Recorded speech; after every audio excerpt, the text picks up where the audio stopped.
Hola, ¿cómo estás? So today, I just wanted to talk about another topic. As such, I feel like it has the right to be discussed, and that's being uncomfortable and what it means to be uncomfortable.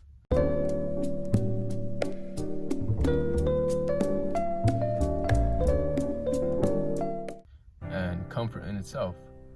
And starting off, I want to say we all have this sort of immunity to change. And the reason I say that is because a lot of us don't want to be uncomfortable or change what we do.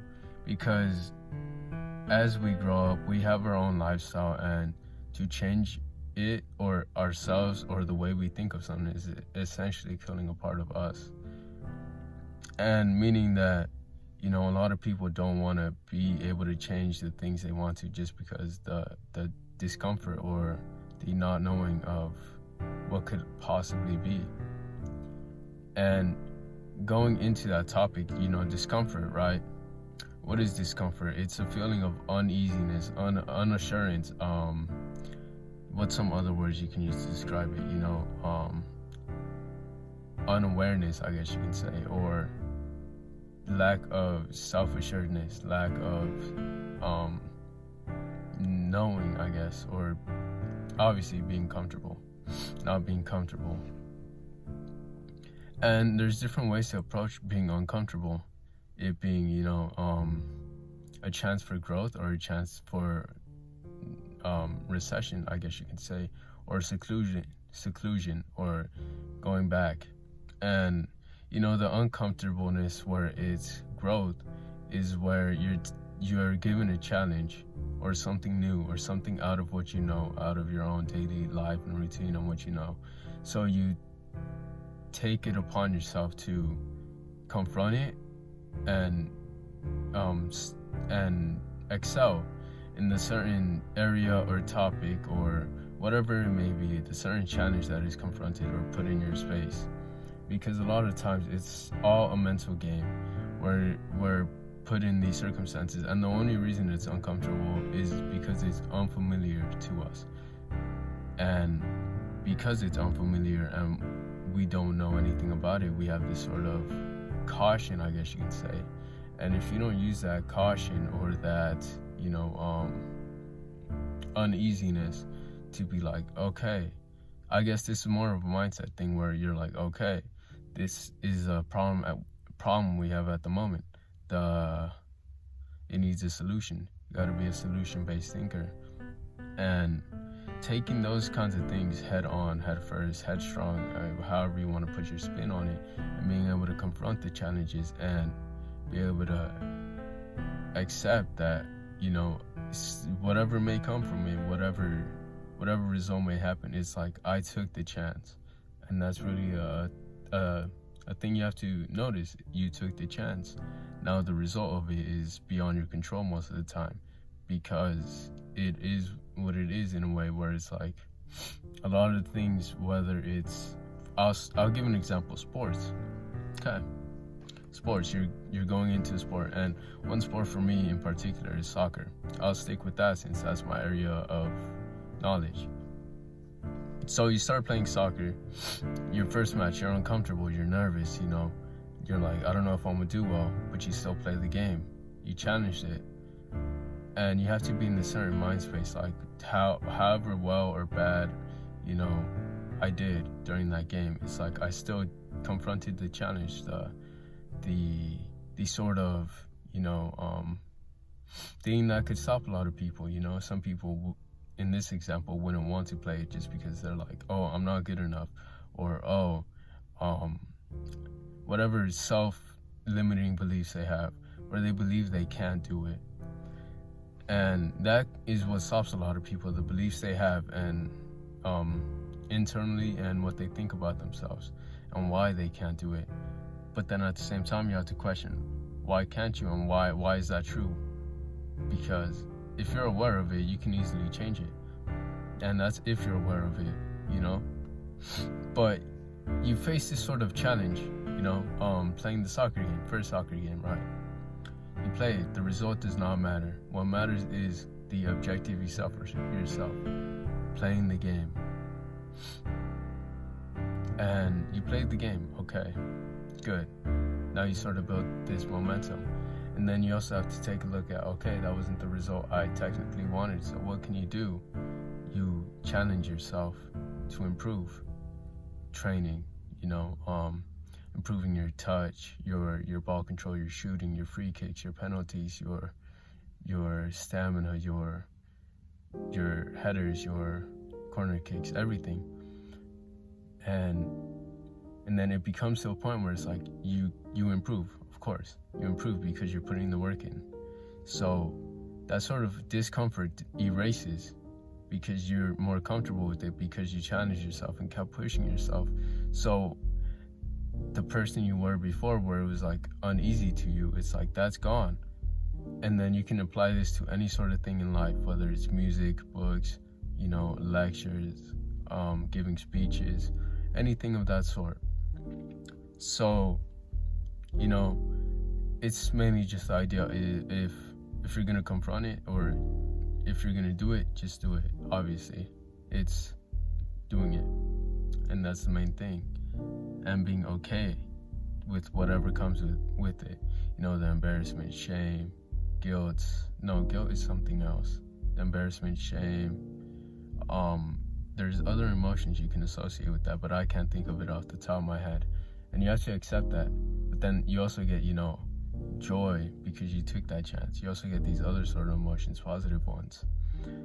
So moving into the sort of discomfort where you run away, it's either you do or you don't, and you run away. Now you kind of stack that problem up. It becomes a greater challenge because you're like, I already ran away once. What's going to stop me from doing it again and again and again? And the cycle constantly continues until it becomes an insurmountable wall. And it's hard to jump over it until you realize, until again you come to the realization the only way to overcome this is by tackling it head on. And if you believe you can't achieve anything because of the beliefs people have placed on you or you've placed on yourselves, you're gonna limit yourself in so many ways, in so many aspects, because you have to become the type of person where no matter what the situation is, regardless, you're gonna take the chance, or just take whatever it needs to do, whatever needs to be done. That's the best way to say it. Do whatever needs to be done, because regardless, you are in control of your own life. So any sort of emotion you feel, and the keyword is you feel, like that's on you. So however you choose to tackle and interpret them, that's also on you. And be aware and mindful that,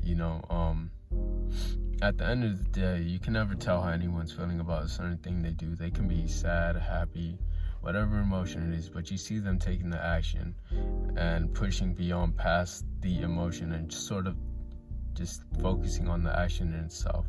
So bringing it kind of to a close, and I feel like there's a lot more that could be discussed, especially in specifics, but the uncomfortableness or being uncomfortable, and how you attack it, how you face it. You always want to confront it with sort of, challenging, not even challenging. What's the best way I can spin this? Okay. So you got a challenge, right? Let's put it in terms where it's applicable, easy to understand. Levels to challenges, and the sort of uncomfortableness that comes with it, because it's out of your realm. It's out of your expertise, knowledge, control. Not control. Out of your expertise and knowledge. So let's say you're like a level 1, a beginner at it. You do it, boom, level up to level 2. And eventually it's going to come to a point where it's like that problem you had before and the challenge, it's going to seem like nothing because you've already challenged it. You became the kind of person who challenges it regardless of the situation, circumstance, anything. And it's kind of like levels to a problem. It's like each thing has its own level. Some person might just do it without regardless of, the sort of feelings that comes with it. Because if you really think about it, hold on, let me take a little sip.